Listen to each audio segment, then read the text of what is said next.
on this project? Thanks. We've been working on this project since 2019.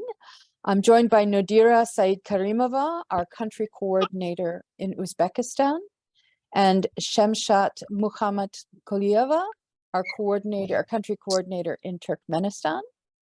And we're also joined as well by our colleague from Global Gap organization, Adita Strazdina.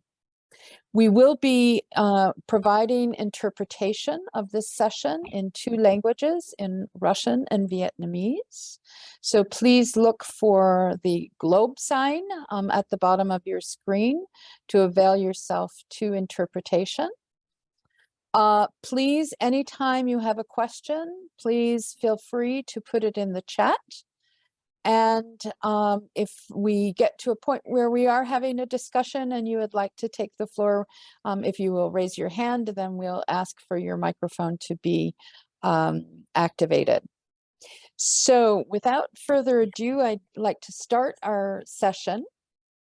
Although Central Asia is traditionally perhaps best known historically as countries of the Silk Road, today our emphasis will be not on silk, but on cotton. Nodira,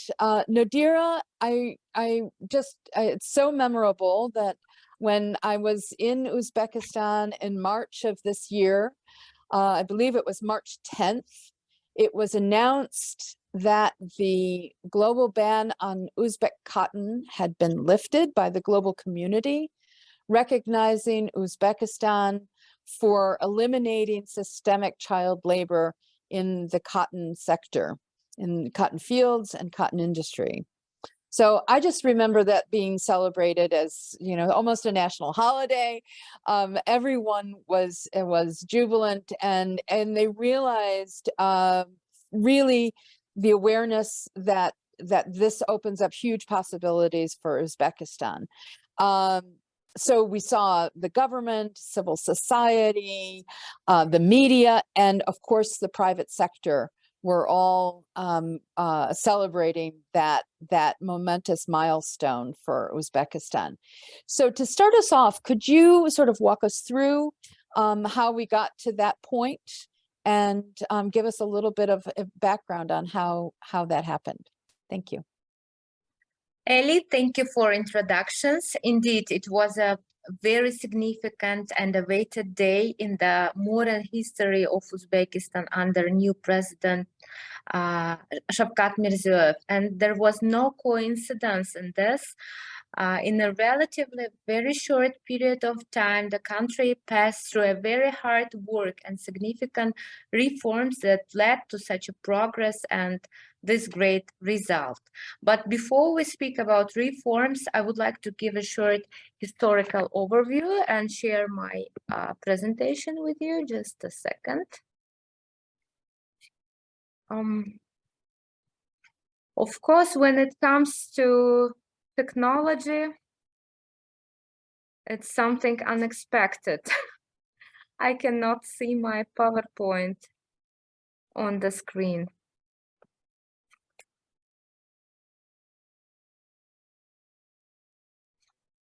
I don't see it either. Do you want me to? I can show your slides. I can show your slides, sure. Yes. Okay.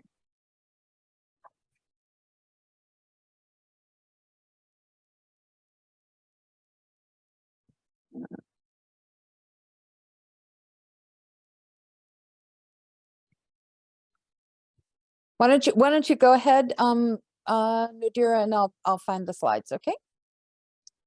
Yeah, sure. There you go. Now you're showing. Yeah, but I cannot see them. Yeah, can see them now. Thanks. So the history of cotton industry in Uzbekistan goes back to 19th century, and it's linked with the start of American Civil War in 1861 that changed the global cotton industry. Cotton from the United States supplying up to 80% to England was blocked. Prices soared and producers everywhere from Australia to India and Egypt urgently began to populate the fields with cotton. Cotton was one of the reasons for the colonial expansion of the Russian Empire to Central Asia. Created in 1924, the Uzbek Soviet Socialist Republic was turned into the main cotton base of the Soviet Union, which was supposed to ensure the country's cotton independence. But side effects of the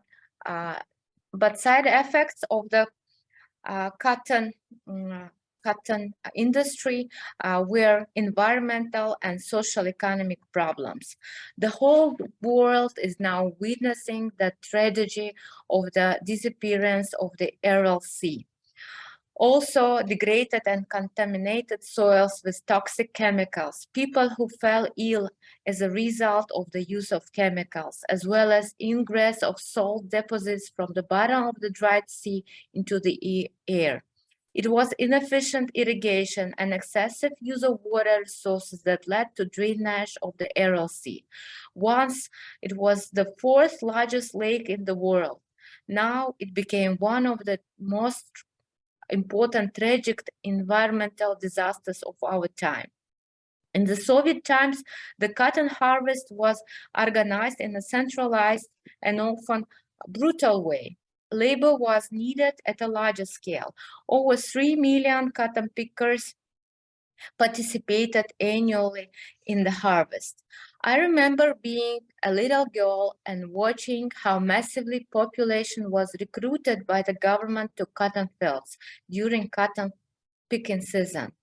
And you know, it's a very hard work because it's the cotton itself is very prickly and it's extremely hard job, especially for young people and children. Independent Uzbekistan inherited this extremely labor-intensive effort. Child labor and human rights violations in the cotton harvest have been the great global concern. For international companies, when buying cotton, the production process itself, including harvesting, is important. The US-based Cotton Campaign, a coalition of more than 300 businesses and organizations, initiated the boycott in 2009. At that time, it said Uzbek authorities were forcing over 1 million children and adults, including medical staff, public sector employees, and students, to pick cotton every year during the harvest. The labor of children, as well as employees of budgetary organizations, students, were used to pick cotton. According to human rights activists, up to 5 million people were enlisted to pick cotton in 2030. In 2016, the President Karimov, who led country for 25 years, died. Newly elected President Mirziyoyev declared about building new Uzbekistan and commitment to large-scale reforms in agricultural sector and commitment to ensure human rights. And can you shift to the next slide, please?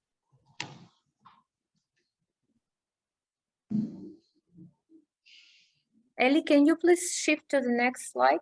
Yeah, thank you. Yeah. And for some reason, I cannot see the slide. So. These are the three bans with ending child labor and systemic forced labor. Yeah, I'll try to enlarge it. I'm sorry for this technical. Yeah, thank you.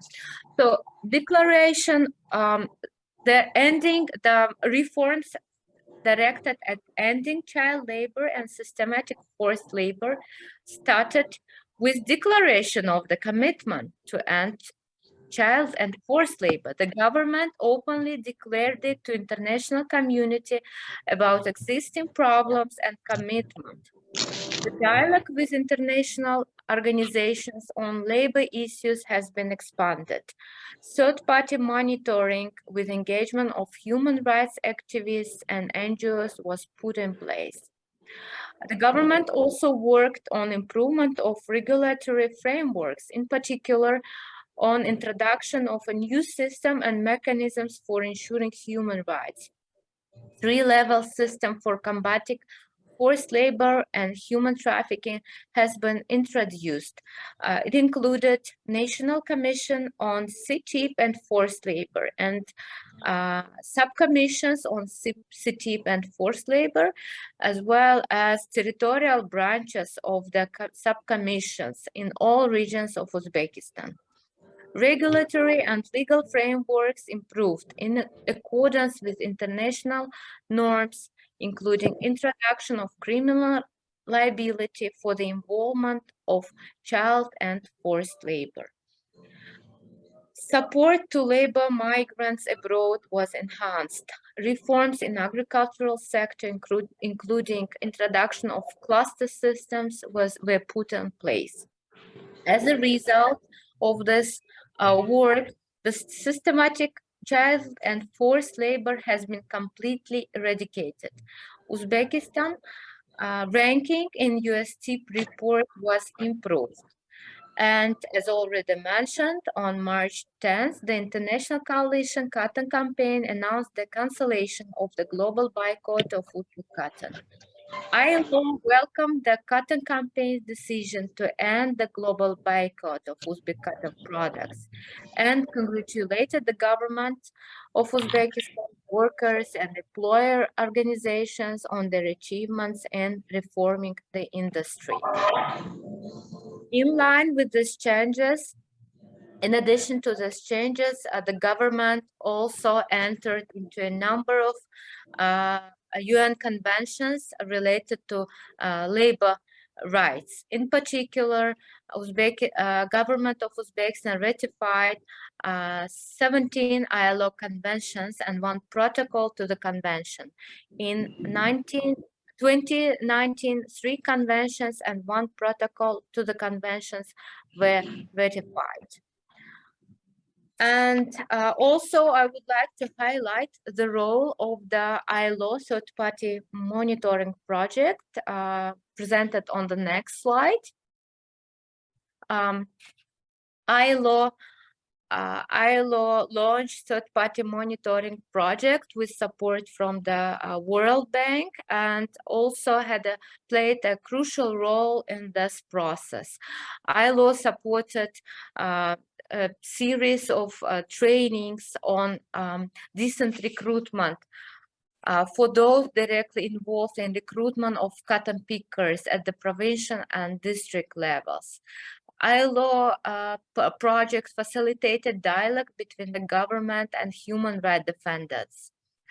Also, third-party monitoring was done during the cotton harvest using qualitative and quantitative data collection methods that included focus group interviews, extended interviews, telephone surveys. They also conducted series of trainings for labor inspectors, prosecutors, and human rights defenders in the methods of investigating forced labor. Also, the project worked on strengthening feedback mechanisms coordinated by the Ministry of Employment and Labor Relations and the Federation of Trade Unions. These mechanisms made it possible to receive, track, and resolve cases of forced labor at cotton harvests. The project also worked on improving the skills of journalists and free coverage of forced labor issues through training, organizing press conferences, and media competitions. With the aim to facilitate the exchange of best practices at the international level, Uzbekistan was invited to act as a member of the ILO Alliance 8.7. And least but not the last, just wanted to show how the wage increased in the for picking cotton, which was also crucial and ending forced labor and systematic forced labor and child labor. You can see how the prices, the salaries increased in that made the sector more attractive for cotton pickers. Thank you.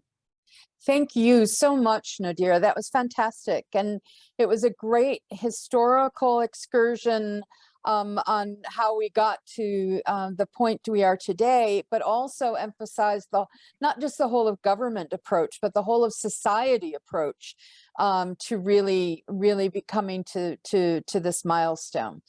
And now we really wanted to look at how this achievement was received and why it's significant for its neighbor. This is neighboring Turkmenistan, which is also a major cotton producer in Central Asia. And so I'm going to invite Shemshat to share with us why are we looking at Uzbekistan? Why is that important for Turkmenistan? Shemshat? Thank you, Ellie. Good afternoon, colleagues again. Thank you, Ellie, for this question. Now, I would also like to share some slides related to your question.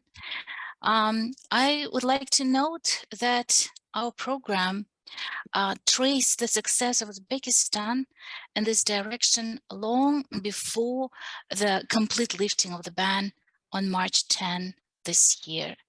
We conducted a series of seminars for various ministries and departments of Turkmenistan, studying the experience of Uzbekistan and inviting direct participants in this process. For example, Mr. Jonas Astrup, Chief Technical Advisor of the ILO Third-Party Monitoring Project, which Nadira just spoke about in Uzbekistan, and other ILO experts who have shared their experience about the ILO project in Uzbekistan.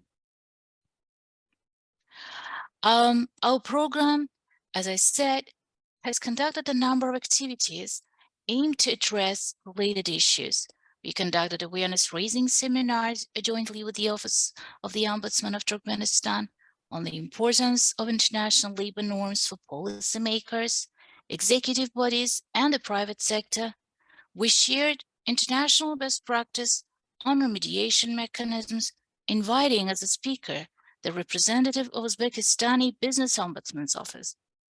We shared best practice on labor inspection mechanisms to identify and prosecute labor exploitation, inviting speakers from the International Human Rights and Business Organization. We have conducted training for law enforcement officers on identification and prosecution of tip and forced labor, and plan to expand the training further to labor inspection officers. Jointly with European Institute of Crime Prevention and UNODC office in Turkmenistan and the Office of the Ombudsman, we have translated and adopted a training toolkit for private businesses on preventing trafficking in persons in their supply chain, and started conducting a series of training sessions for private companies. We have already conducted training sessions for leading private companies in agricultural and construction sectors. Within the framework of our project and the USAID's Future Growth Initiative program, we trained Turkmen consultants and auditors on the main ESG-related ISO certifications on health and safety at work, environmental management, and quality management systems. We have also provided assistance as a pilot program to 4 Turkmen companies to get certified on these standards, with the aim to demonstrate how compliance with these standards affects the increase and the export of Turkmen products to the world markets. All 4 companies successfully got certified and serve as models, motivating other Turkmen companies to follow their example and raise their export potential.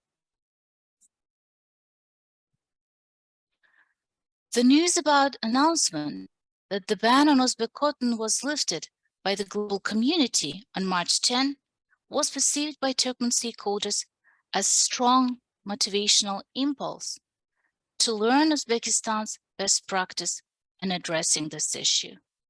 Next slide, please. Our program has developed and shared an extensive presentation about Uzbekistan's success with relevant government stakeholders. No, this one, previous one. Since then, further intensification of relations, Uzbekistan, Since then, further intensification of relations by the two states reflected in bilateral high-level visits and reaching intergovernmental agreements, including on the trade and best practice sharing in the agricultural sector, can be observed. Another great news is that this change in Uzbekistan urged Turkmen government to invite a high-level ILO mission, which visited Turkmenistan in November this year, and USAID, our program, ILO, and Turkmenistan Ministry of Labor and Social Protection have reached verbal agreement to cooperate in addressing fair labor issues related specifically to improving labor inspection, fair recruitment, feedback mechanisms, and remediation mechanisms, as well as development of communication strategies to address these issues in the media. So this is all what I wanted to say, Ellie. Okay. Well, thank you so much for that excursion, but also those reflections on why this is important and how the Uzbek example has led us to share that experience with Turkmen colleagues. And it's also a great segue to inviting Edita to tell us a little bit about the mission of Global Gap in Central Asia thus far, and how that will relate to the work that we're undertaking now in Turkmenistan. Edita? Thank you, Ellie. Thank you, Shamshat, for very nice also presentation and introducing also some slides with Global Gap. And yes, good afternoon, everybody who participate in this conference. So I'm happy to share a few of my slides, especially how Global Gap or Global GAP, Good Agriculture Practice, supports to economic reforms and sustainable economic development all over the world. And at first, we need to understand that the Global Gap are global organization with a crucial objective as a safe, sustainable agriculture worldwide. And our standards are voluntary for the certification of agriculture products around the globe. And more producers, suppliers, and buyers are harmonizing their certification standards to match. And if you look into the bigger picture, how we started designing our standards, this means that at first, at the global trend of problem ownership and efforts, also to adapt to mitigate the impacts of the climate crisis. And also agriculture production plays a vital role and is subject to intervention and being a major part of solution. And in the future, producers will need to report and improve their input consumption, transparency of producing, and also growing interest from retailers for farm level data. This means that we operating together with Paris climate agreements, also floriculture, sustainability initiative, and also for sure European Union farm-to-fork activities. If you look into the private sector body,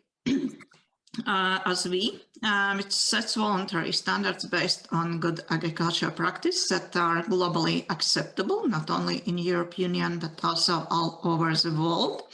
Then the main goals we have: food safety, traceability, workers' health, welfare safety, environment and animal welfare. And also it's possible that our global gap integrated farm assurance standards is benchmarked by the Global Gap Food Safety Initiative and also Global Seafood Sustainable Initiative.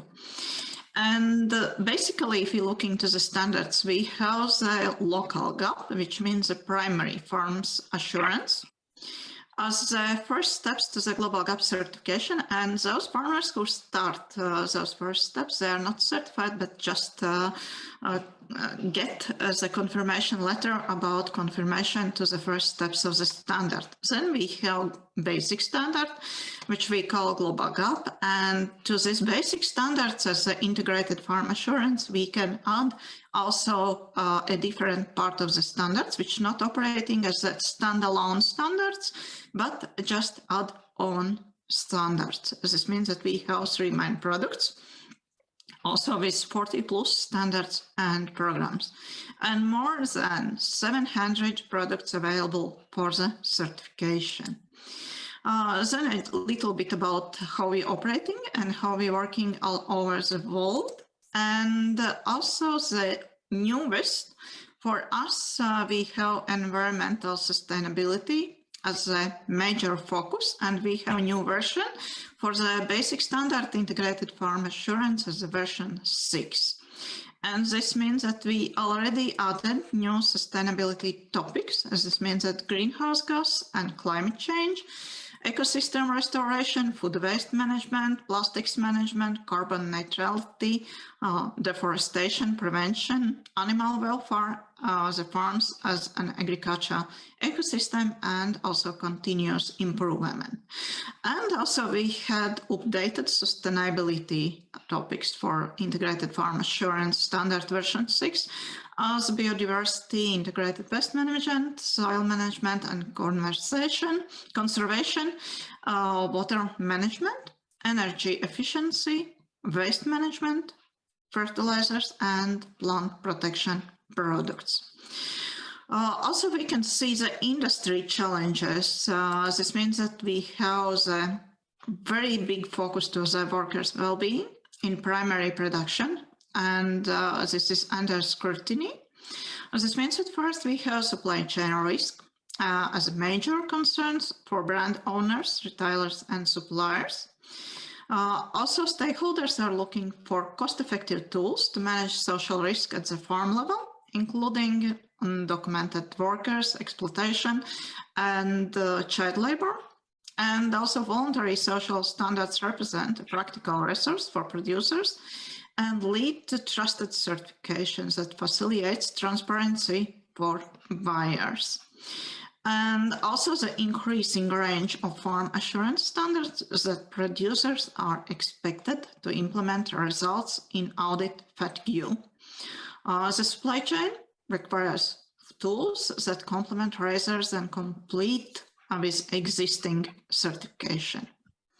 How it works? It works that we have the main standards with included the workers' health, safety, welfare, environment, sustainability, legal management, traceability, production processes, food safety, and we use the add-on as a GRASP, for example, as a global risk assessment social against the social practice add-on.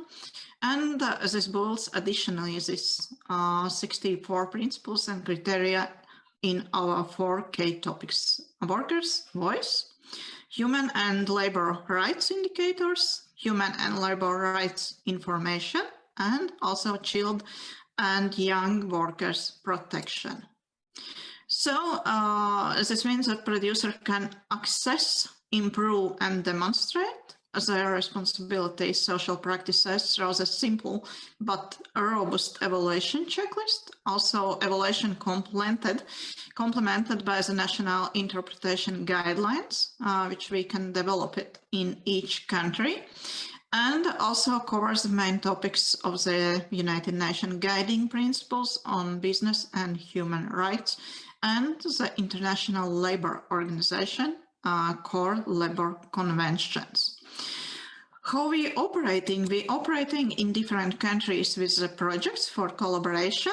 And this means that at first we have focus on capacity building for local specialists. Then we support to create job places in selected value chains through the Global Gap Registered Trainer Program. Those registered trainer operating as a consultants in different countries, and also as the trainers, especially for the farmers, and they can speak in the local languages. Support producers aiming to export produce to international markets, and deepen the understanding of the global gap amongst producers, and implement a program with focus and quality of output. And for sure, deepens the understanding of biodiversity, environment, and social issues. Thank you. It's all from my side. Right. Thank you so much, Edita. That was really a great overview of how Global Gap is really addressing these examples of how human rights and workers' rights are addressed within the agricultural sector, but in the economy in general. So maybe we can expand a bit on why these certifications in historical sectors like cotton culture can be an impetus for change, and how migrant workers are treated or perceived. We're coming up to December 18th, which is International Day of the Migrant. And we look at that in Central Asia from a variety of perspectives.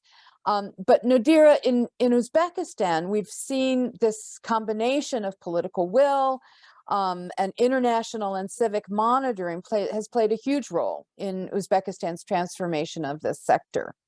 But now that there is this new export potential, there's also a recognition that there's new opportunities, not just for raw cotton, not just for the production of cotton and the export of raw cotton, but for production of cotton thread and other finished goods like socks or even shoes. And so I'm wondering whether there are also discussions around what certifications might be required or expected. What are the labor conditions that are going to be ensured, both for investors or importers of Uzbekistan goods, and how might that relate to the migrant workforce? Thank you, Ellie, for interesting question. Indeed, Uzbekistan's textile industry has great potential for exports and employment. Currently, there are more than 5,000 enterprises that produce textile products, and over recent years, about 350 large factories, textile factories, were put into operation. The textile industry employs about 400,000 people. The volume of production compared to 2016 increased by 5 times, export by 4 times, reaching almost $3 billion. Now, 100% of cotton fiber harvested in the country is processed, although 5 years ago the figure reached only 40%. Processing capacity reached 1.3 million tons. In fact, 1 million tons of fiber are produced. And the government of Uzbekistan, of course, works on compliance, on introducing required certifications in order to comply with international standards, both certification of the products, the processes of production, as well as introduction on financial, international financial reporting standards, in order to open the way for entering the world market, cooperation with foreign brands, and attracting direct loans.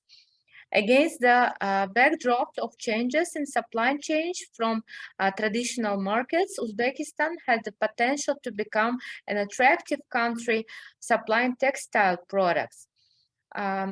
global retailers and textile brands, when studying the sources of supply, pay special attention to the ability to track the entire production chain for compliance with labor norms and other social standards.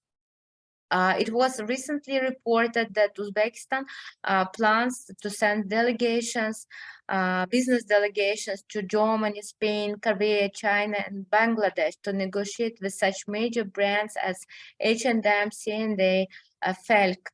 At the same time, there are no plans to open stores with these brands, but to sew clothes for these brands. And last week, we were all thrilled with the news that Hugo Boss opened the factory in Namangan region to sew suits, costumes, and trousers, as well as men's, women's, and children clothing under their brand. And currently, regarding the certification, currently more than 1,300 enterprises of the textile industry already operate according to international quality standards. It is expected that this year the figure will reach 1,650. Under the association, the major textile association, Uzbekistan, a special organization, Textile Standard Service, has been created, which is called to assist enterprises in the sphere of implementing international standards and certification of products, obtaining subsidies for the introduction of quality standards in production.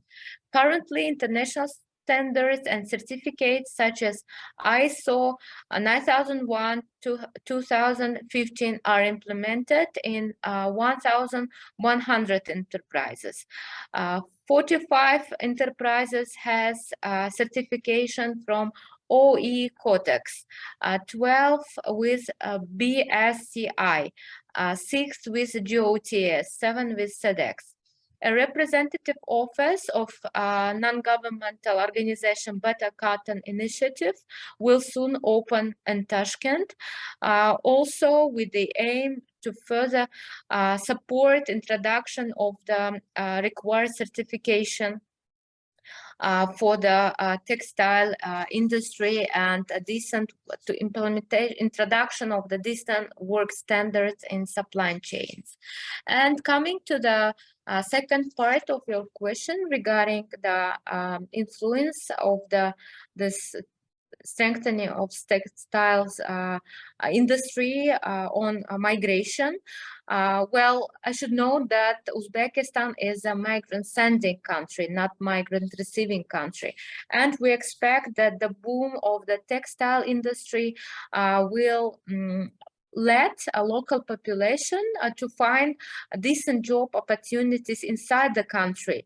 And the major push factor for current labor migrants is limited employment opportunities inside the country. So we expect that this boom of textile sector will lead to improvement of local employment opportunities, so that labor migrants would not, local population would not seek for labor migration abroad.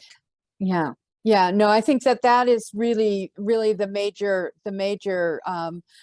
headline, if you will, is that jobs will be available at home, and they will no longer need to seek those opportunities abroad. Although we can talk about it later, that there may be internal migration, rural to urban areas where the factories are being built and those opportunities, but throughout the country, which is great. Yes, great absolutely. News about the Hugo Boss factory in Namangan. That's exciting. But I think that what we've seen in Uzbekistan is that it's a government-private sector partnership.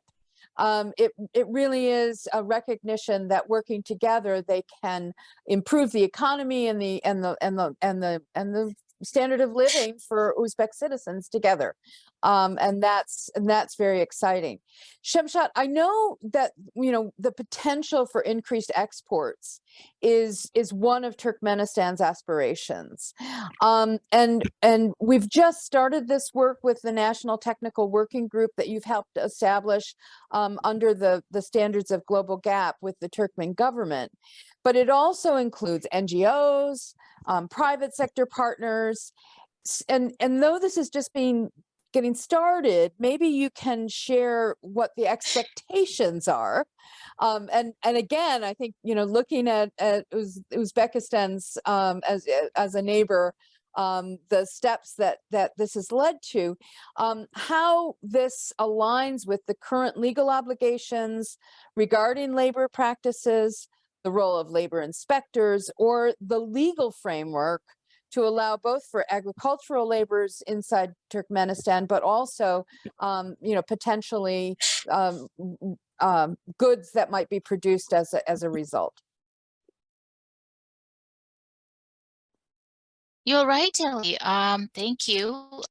We are starting to establish the National Technical Working Group with Global Gap and the Turkmen state and private companies, with the Turkmen state and private companies, including some NGOs focused on economic activities. We hope certifications like Global Gap will motivate Turkmen state and private companies to observe due diligence norms in their operations via introducing Global Gap certifications, including such norms like fair labor conditions at seasonal agricultural work, access to remedies, and decent work conditions. As I have mentioned earlier, since August 2020, in cooperation with the government of Turkmenistan and the Office of the Ombudsman, the Ministry of Labor and Social Protection, on a regular basis, our program has successfully carried out various activities aimed at the issues of responsible business conduct, which includes various aspects such as compliance with occupational health and safety standards in industries, environmental ethics, labor standards, inviting speakers from organizations like the ILO, OECD, Global Gap Company, the Better Cotton Initiative Standard, CERT Academy, training and promoting capacity building of ISO consultants and auditors. Back in 2021, we have conducted an introductory session on Global Gap certification, which focused on agricultural quality standard certification worldwide to Turkmen state and private sector stakeholders, and it raised great interest. Turkmenistan labor inspection mechanisms and labor regulations are currently undergoing reform to meet internationally recognized norms, including international trade and export criteria. While the producers, private and state producers, are eager to start exporting agricultural products, including textile products, to leading markets now. So our program will help Turkmen producers align quality standards in line with international norms, including social practices, with the help of certifications like Global Gap. Yeah, I mean, I think that's really very very encouraging, and the fact that there are so many actors in Turkmenistan who are interested in being a part of that equation and part of that process is very exciting. So, Adita, you know, we've heard about the steps that have happened in Uzbekistan, but they're also, you know, they're already seeing results at a very early stage. We've heard about the aspirations of Turkmenistan, but could you give us some examples generally of how Global Gap have seen your certifications, how they can be a catalyst for the kind of transformation that Uzbekistan has achieved or that Turkmenistan aspires to? Yes, thank you, Ellie, for the question, and also Shamshat about very good achieving of the our activities also in Turkmenistan. But yes, if we're going back to the Uzbekistan, as this means that at first I would like to split this answer in two parts.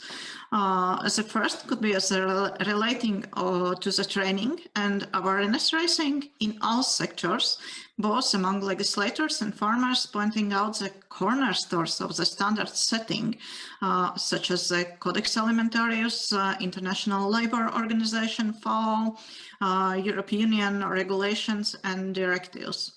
And the second part is the direct training of the farmers on farm audits by certification bodies to confirm from the outside that the implementation mechanisms are working properly.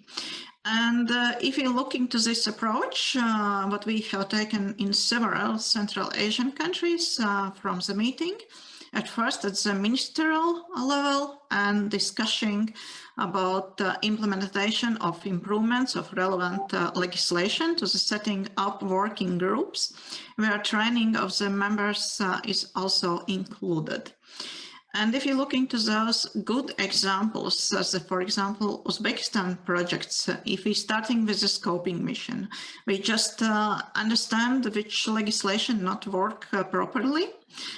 Then also the trainings in this direction also for ministries. Then we had also mentoring programs also for this new one, version 6. We have a new project where we'll be including the trainings and mentoring programs, and also yes, similar projects we already have in Turkmenistan. And this means that if we see a few years ago, we just had in Uzbekistan 3 certificates, a little bit later some 30 certificates, but just now we have 238 certificates for the farmers. And this means that if we see this rapidly growth of the certification in Uzbekistan, we also see these export possibilities. And I already have the supermarkets in European Union, which just keeping the hands on the pulse and asking me, please give the new one certification farmers who already start operating with the certification and with the products which are certified in Uzbekistan. As this means that this is very good practice, how to open the markets. And all those certificates already are published in our database. And this means that it's very easy for the buyers, for the retailers, to find those companies which get certificate and start to buy the products, because in those databases we can find also the farmers and we can find also the products. And this is a way how we operating, how we promote those certified farmers for the exports. Thank you. That is really interesting. I admit that I had not realized that you had that very important connection between the certified farmers and the markets to which they can sell their goods. So that is terrific. I want to thank my 3 colleagues for their presentations and their conversations. We do have a few minutes for discussion, so if anybody has any questions, you can either put them in the chat, or you can turn on your camera and show your hand, and one of our colleagues will open up the mic for you. As we're waiting for any questions that might come in from those who are on the session, I do have one question to each of you, and that is, if you had to project, let's say, 2 things that were most critical for the success that you have achieved up until now, what would it be? So Nadira, of the success in Uzbekistan, Shemshat, the success in getting to this point in Turkmenistan, and Adita, what do you see as the most critical points of success in Central Asia generally for certification? And whoever would like to go first.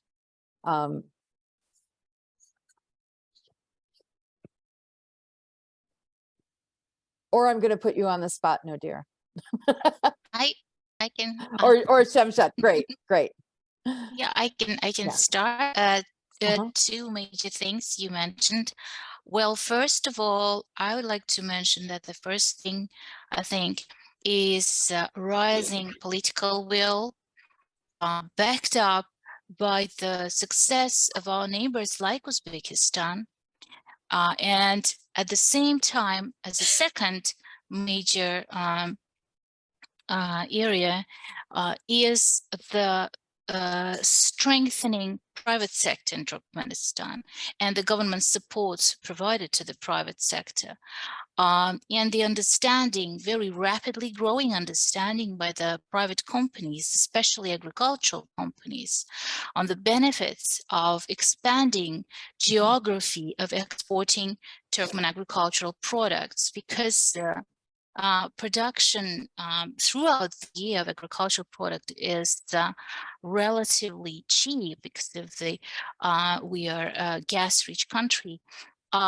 It makes it really beneficial to Turkmen exporters, and they are looking for expanding the geography of their products. So these are the two major, I think, areas that trigger the progress. That's great. And you know, I hadn't thought about it, but of course, with cheap gas, you probably have greenhouse production. Yeah. That is very cheap. That very important, point. Adita or Nadira, do you have thoughts on points of success? Nadira? Yeah, sure. I can continue what my colleagues started, and I fully agree with Shemshat that the government will is the key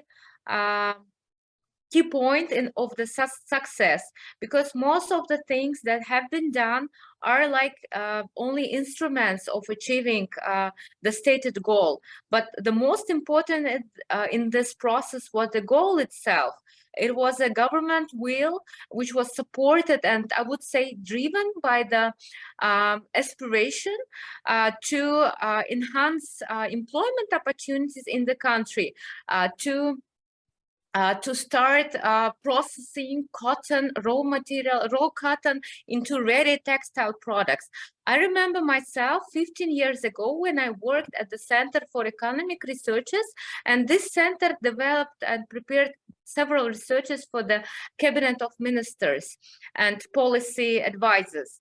And I remember that time only the beginning of this process when we talked about the importance of processing raw cotton into ready goods and how much that will influence the economy sector itself, how much that will influence the decent workplaces, how much it will influence employment in the country. And at that time, I can clearly remember that it was like something unachievable, really, because most of the cotton was sold in raw, and it seemed like many people were happy with that due to big corruption. You know, from selling in this selling chain, there was a giant corruption at that time.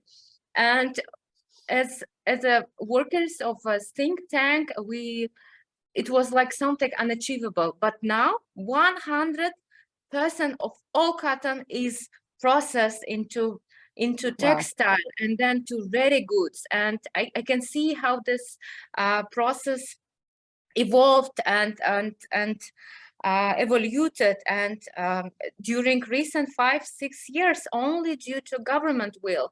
And regarding the efficiency of the instrument itself, I think one of the most important moments, like milestones, were the point when independent monitoring groups were allowed to monitor cotton picking. Yeah.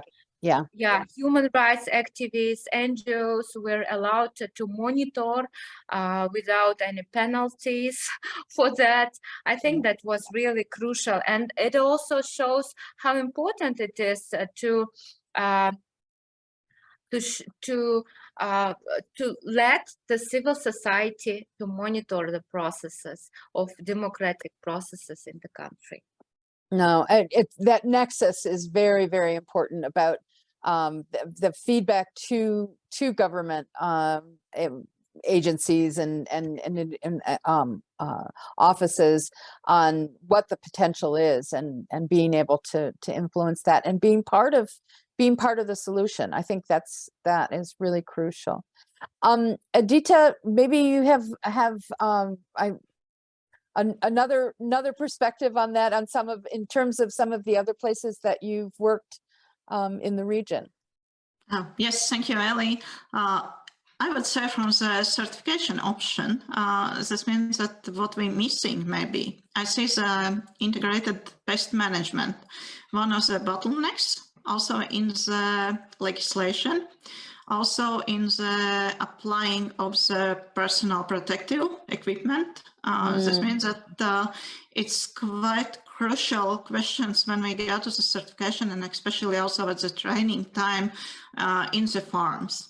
And then the next is accredited laboratories, what we're missing for all analyses.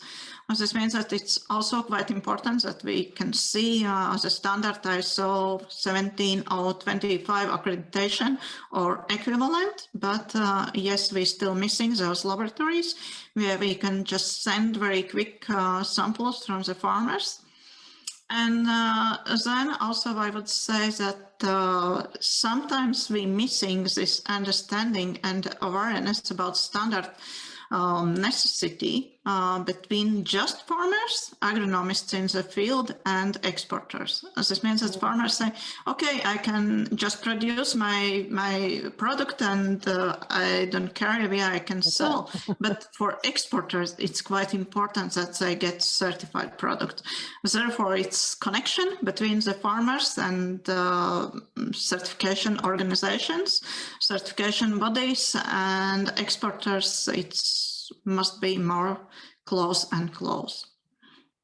Yeah, no, that's really very interesting too, is what are the gaps that still need to be addressed to have that whole effort be successful. Thank you very much. I'm looking at the time, and we've got a whole of 2 minutes. I don't know, I think we answered the one question that Albina put in about the strong political will and what factors were helping state partners persuade, and in that regard, I think the role of civil society that Nadira mentioned, certainly, and also the market, the potential export market, and their demands and what they require, that can also be a catalyst and a push factor. The second question is have we considered working with regional platforms, for example, C5+1, and what might be the benefits of doing so? This is, I think, in the context of how do these efforts fit into maybe bigger associations. I mean, there was the Eurasian Economic Association, but Uzbekistan is not a member of that. But are there other economic forums or international forums that Uzbekistan is looking at to be a contributor to? Interesting question. Yeah, I need to look into it more closely to this specific. Yeah. Yeah. I mean, I think, you know, obviously there's, you know, WHO, right? Or WTO, sorry, WTO, the World Trade Organization, being able to have opportunities to trade with benefits or smaller tariffs, that kind of thing. I'm not sure if Uzbekistan is a member of WTO, isn't it? No, Not yet. not Okay, yet. so that might be Observer, that might observer. be one. That As might be one of the things. Turkmenistan, it's observer, yeah. observer at this point. So that might be a future aspiration that could lead in those directions. So I Definitely. think we're coming to the end of our time. I'm just looking for, at least at my clock, we're a minute past, but maybe my clock is fast. I want to thank all of you, the three of my colleagues, Edita, you're our colleague as well, as a partner. Again, I think it's a question of partnership, political will, and opportunity, and recognizing the opportunities that are available for you if there is political will and partnership with both private sector, but also with civil society. Tara Toshida has made a comment that they are organic Thai vegetables in Europe and Italy. So if people are interested in that, there is a comment in the chat regarding their work in that field. So thank you very much. And that will take us to the break. Thank you. Thank you. Thanks, everyone. Thank you, everyone.